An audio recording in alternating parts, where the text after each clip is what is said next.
दोस्तों, अगर आपके घर पर बिजली कनेक्शन है तो आपको एक बात का विशेष ध्यान रखना है, वरना आप बहुत बड़ी परेशानी में पड़ सकते हैं। आपको अच्छा खासा जुर्माना भी लग सकता है। जी हाँ, अधिकतर लोगों को इस बात की जानकारी नहीं होती है और जाने अनजाने में ये गलती हो जाती है, जिसके कारण फिर बाद में पछताना पड़ता है। और यही होता है कि काश अगर हमें पता होता तो हम ऐसी गलती नहीं करते। बस थोड़ी सी सावधानी रखनी है, इसके अलावा कोई बड़ी बात नहीं है। बस आपको जानकारी हो तो आप बहुत आसानी से इस परेशानी से और इस रिस्क से बच सकते हैं। पूरी बात क्या है और किस प्रकार से क्या सावधानी रखनी है, इसके लिए वीडियो को पूरा देखिएगा। मैं पूरी जानकारी आपको देने वाला हूं, बिल्कुल विस्तार में। और जानकारी पसंद आए तो वीडियो को लाइक जरूर करिएगा। चैनल पर नए हैं तो सब्सक्राइब करके बेल आइकन को ऑल पर सेट करके भी रखिएगा, क्योंकि मैं आपके लिए हमेशा आपके काम की जानकारियां लाता रहता हूं। तो देखिए, कई बार होता है कि हमारा जो कनेक्शन होता है और पोल से जो मीटर का वायर होता है, केबल जो होती है, वो कभी-कभी होती है खराब हो जाती है, किसी कारण से टूट जाती है, या फिर कहीं रास्ते में है और किसी वजह से टूट गई, या फिर कोई भी कारण हो सकता है, या फिर हवा वगैरह में कोई पेड़ गिर गया अगर आप गाँव में रहते हैं, या फिर किसी भी कारण से अगर आपका केबल टूट जाता है और आप उसे नॉर्मली ऐसे ही जोड़ देते हैं, तो कहीं न कहीं ये आपके लिए आने वाले समय में बहुत बड़ी परेशानी हो सकता है और इस वजह से आपको एक भारी भरकम जुर्माना भी लग सकता है।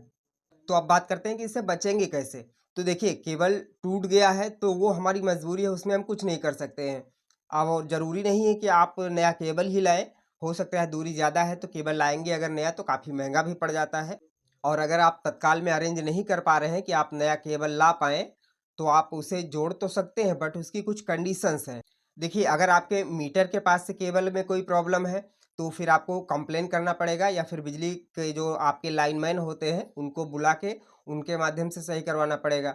और अगर बीच में कहीं भी अगर केबल कट जाता है, टूट जाता है, तो वहाँ पर आपको क्या करना है कि जब आप उस केबल को जोड़ेंगे, तो नॉर्मली टेप तो हर कोई लगा ही देता है, बट सिर्फ टेप लगा देना काफ़ी नहीं है।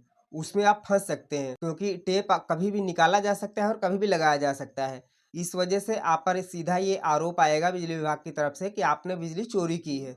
तो इसलिए विशेष ध्यान तो यही रखना है कि मीटर से पोल के बीच में जो भी केबल रहती है, उसमें कोई भी जॉइंट नहीं होना चाहिए। और यदि किसी कारण से अगर आपको बीच में जॉइंट देना पड़ रहा है, तो वहाँ पर आपको सिर्फ टेप लगा के नहीं छोड़ देना है, बल्कि आपको एम सील लगा देना है। एम सील जो होता है, एक डिब्बी आती है, वहाँ पे 2 प्रकार के, यानी एक पेस्ट जैसा होता है और 2 प्रकार के होते हैं, अलग-अलग पाउच में होते हैं। उनको मिक्स करके और उस पे बराबर से प्रॉपर पहले मिक्स कर लेंगे। उसके बाद में जो कटा होगा, जहाँ पर आपने टेप लगाया होगा, तो पहले आपको टेप लगा देना है और उसके बाद में प्रॉपर एमसील को टेप के ऊपर जो है लगा देना है, चिपका देना है बराबर से। थोड़ा-सा टेप से हटा के दूर तक केबल तक लग जाए, यानी कि प्रॉपर इस तरह से वो लग जाना चाहिए कि कहीं से भी खुला ना रहे।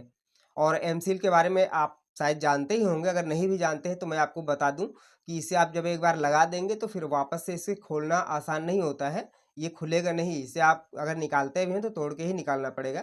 ये बिल्कुल लोहे जैसा होता है। कई बार होता है पाइप में कोई लीकेज हो जाता है, अगर जैसे कि पानी की पाइप है, वहाँ पर लीकेज हो रहा है, तो वहाँ पर अगर एमसील लगा देते हैं तो वो भी प्रॉपर पकड़ लेता है और फिर वहाँ से लीकेज बंद हो जाता है। तो वो बहुत मजबूत हो जाता है, एक धातु के जैसे काम करता है और बहुत मजबूती से चिपक जाता है। इसलिए अगर आपका केबल में जॉइंट आ रहा है तो टेप लगाने के बाद में एमसील जरूर लगा दें। उसको यदि आप लगा देते हैं तो फिर बिजली विभाग का कोई भी अधिकारी आपके ऊपर जुर्माना नहीं लगा सकता है, क्योंकि एमसील जब लग जाता है तो वो प्रॉपर एक प्रूफ हो जाता है कि ये बहुत दिनों से पहले से लगा हुआ है और एक बार लगने के बाद में इसको फिर खोला नहीं जा सकता है। ये प्रॉपर जैसे नई केबल होती है, कहीं से भी कट नहीं है, उसी प्रकार से एमसील लगाने के बाद भी वो कट नहीं माना जाएगा। तो इस प्रकार से आपको विशेष ध्यान रखना है कि यदि आप अपने केबल में कोई भी जॉइंट दे रहे हैं किसी कारण से, वैसे तो आप कोशिश करिए कि जॉइंट रहे ही ना। आपके मीटर से पोल का डायरेक्ट का जो केबल होगा, कोशिश आप यही करें कि उसमें जॉइंट ना रहे। बट इन कंडीशन अगर किसी कारण से मजबूरी हो जाती है कि जॉइंट देना पड़ रहा है, तो टेप लगा के एमसील जरूर लगा दें। इस बात का यदि आप ध्यान रखते हैं तो आप बिजली विभाग के जुर्माने से बच सकते हैं, वरना आप पर सीधे यही आरोप आएगा कि आप केबल कट करके और बिजली चोरी कर रहे थे। बिजली चोरी के जुर्म में आप पर जुर्माना लगाया जाएगा। तो इसलिए इस बात का आपको विशेष ध्यान रखना है। जानकारी पसंद आई हो तो वीडियो को लाइक ज़रूर करिएगा और अधिक से अधिक शेयर भी करिएगा, ताकि सबको इसकी जानकारी हो पाए। चलिए मिलते हैं ऐसी एक नई जानकारी के साथ में, तब तक के लिए जय हिंद।